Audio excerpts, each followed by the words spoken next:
Hey everybody, it's just another gamer, and we are here with some Manor Lord. We are going to be doing 5 of my biggest tips and tricks for Manor Lord for beginners. Yeah, I love this game, and I really think these things can help you. Let's get started. For tip 1, field sizes. So, basically, pretty simple. So the difference between, I mean, if you can see the difference between this field and this field is going to take twice the amount of time to, plow and then plant. This one over here is going to take half the time, but also the really negative part about this one is it's not going to produce as much as this one. But in the long run, this right here will be able to be planted or plowed, planted, and harvested much quicker than these ones, because this one is twice the size. And that'll really help you with the early game, because as you can see here, I have a ton of food ready to be made into grain and then made into, where is it? I'm losing my mind. Wow, this is, well, made into bread essentially. So yeah, it's really all about the like having a bunch of little fields early game where you have fewer people that will work on them, and then eventually they go coming to big ones when you have the extra people and the manpower. So that's tip 1. And tip 2 really leads into my one of the even more important thing is like centralizing where your production will be. So in this case we have food. This right here, the fields bring the food over here, which goes to the farmhouse and turns that into wheat.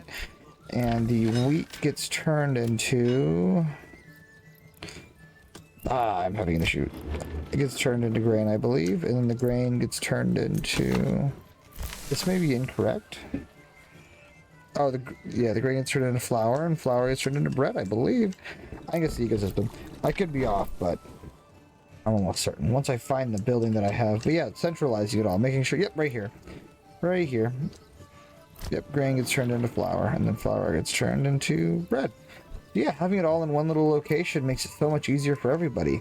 Not only the farmers, but the windmill attendants and oven people. And I guess that leads also to the granary, where all the food goes after it's made. Fairly easy. That's 2 tips right there, and they make a huge difference when you're running low on food or fuel. And for instance, we'll go up here to my woodsman. So we got the logging camp, the small pit, which makes timber logs, I believe. And then we have firewood. So we have all these wood reliant, and we also have the coal kiln. So we have all these wood reliant things, and up here we have a forestry hut, which forestry hut produces trees. And those trees, you know, they're planted and they turn into these little things, and eventually they become as bigger trees. And these guys harvest the bigger trees. So it's kind of like its own little ecosystem, all put into one situation, and it's really convenient for everyone involved. And that it makes everything run a lot smoother, because the lumber guys they cut for their lumber, and then when these the stables, when one of the animals, well, when the people need a piece of timber for building houses, it's all right there, and it's all pretty straightforward. Okay, that's 2. Okay, we are on to our 3rd tip. One that I didn't know for a while, but I think is really interesting, is plot sizes. The bigger they are, the more food they produce. So you can make really weird plot sizes like this one. Let's try to make one right now. So yeah, as seen here, these are going to produce a lot more of whatever you have here. If it's food, I'm pretty sure it'll be more food. I don't think this goes for other things like making shields and clothes, but yeah, so these right here will produce way more food because they're abnormally sized. They may take more manpower, but at the end of the day, they'll produce more food, and that's super helpful for starting your playthrough in Manor Lord. So yeah, it works really well. It does take a little while for them to get cooking, but after they're cooking, they're producing a lot, and it works really well. And we are now on our 4th tip, which is very crucial. So there are these things called like, well, they're basically infinite resources. I think almost every square has one. Yeah, see, they're not quite infinite, but some can be made into be. So basically, like metals and stuff, they can be made into with the upgrade, which is right here, deep mining. Yep, and it says enabling the building of Building to extract resources infinitely if with rich deposits.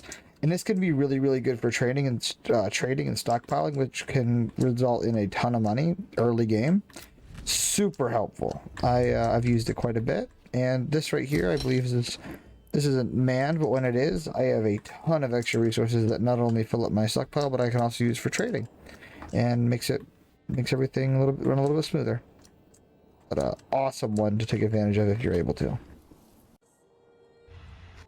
Another good tip that I like to always make sure when I'm starting a new playthrough is to like manage where, like, try to see where your what I call it, your kingdom is going to kind of expand to.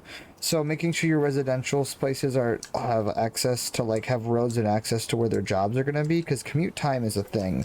So like if this road wasn't here, they'd have to walk. If this road was not here, they'd have to walk all the way around. That's just kind of common sense. So you put an extra road so they can get to their jobs quicker. Kind of like down here, not the best. I probably should have a road here, which I might do. But like planning out your city so people can get to work and then they get back to their homes. And then also trying to keep in mind for where you're going to be expanding, because if you're going to be expanding out into this direction, you're going to want to make sure you have roads and residential places that are going to be there. And also for oncoming enemies, you're going to want to make sure that the enemies have a good distance that they're going to get before they start getting to your. As you get bigger, that'll be more of a problem. But you want to make sure that your armies have time to get out here, get to these places, and choke points like this, depending on where your enemies are coming from. But those are all things you really need to keep in mind when you're building your facilities, because if the enemies come in and you don't notice, like if you're getting attacked on multiple fronts, which I don't think happens often, but it's always really good to have a good, like, defensive build, which is kind of not really something you can do because there's no really like towers or anything you can use to defend. I think there are as you get further in the game, like the manor, I believe. I can't remember what it's called. But just keeping in mind that, not, like I said, transportation for your people from getting from point A to point B to their job so they can be more efficient, and just trying to, like I said, pre-planning where your houses are going to be. Because, like I said, I think here, I struggled a little bit when I was trying to build my houses, and I was having issues. This hill right here prevents you from building houses on it. Or at least, yeah, I think, let me check. I'm almost certain. Yeah, yep, see?